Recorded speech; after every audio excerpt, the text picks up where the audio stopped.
Be ready. 5 seconds.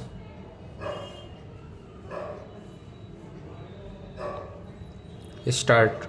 From the impugned judgment and order passed by the High Court, it appears that the High Court has commuted the death sentence to life imprisonment on the ground that there was an inordinate, unexplained delay on the part of the state/governor of the state in not deciding the mercy petitions preferred by the accused, which, as such, were kept pending for about 7 years and 10 months. In the case of Jagdish versus State of Madhya Pradesh, within bracket 2020, 14 SCC 156, this court directed to commute the death sentence to life imprisonment, taking into consideration the delay in disposal of the mercy petition of above 5 years. There are other decisions also commuting the death sentence to life imprisonment on the ground of delay in disposal of the mercy petitions as under. It is true that the gravity of the offense can be a relevant consideration while commuting the death sentence to life imprisonment. However, inordinate delay in disposal of the mercy petitions can also be said to be a relevant consideration while commuting the death sentence to life imprisonment.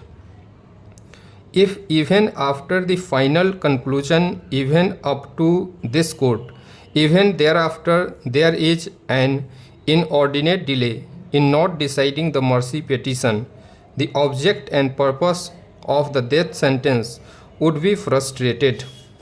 Therefore, as such, all efforts shall be made by the state government and/or the concerned authorities to see that the mercy petitions are decided and disposed of at the earliest, so that even the accused can also know his fate and even justice is also done to the victim. In view of the above, the impugned judgment and order passed by the High Court commuting the death sentence to life imprisonment is not required to be interfered with.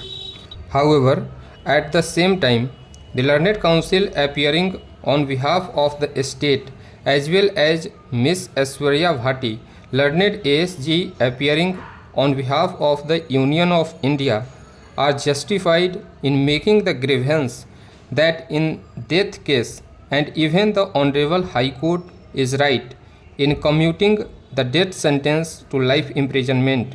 In that case also, even considering the various decisions of this court, including in the case of Jagdish within bracket Supra, and looking to the seriousness and gravity of the offense committed by the accused, namely 9 persons were killed, the High Court ought to have passed an order to commute the death sentence to life imprisonment for natural life without any remission.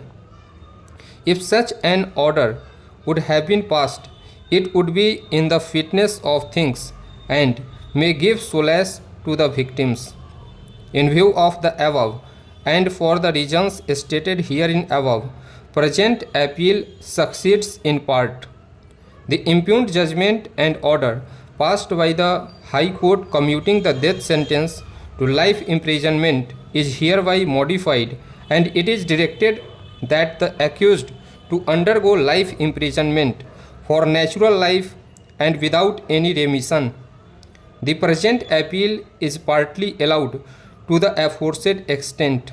Before we part with the present order, stop.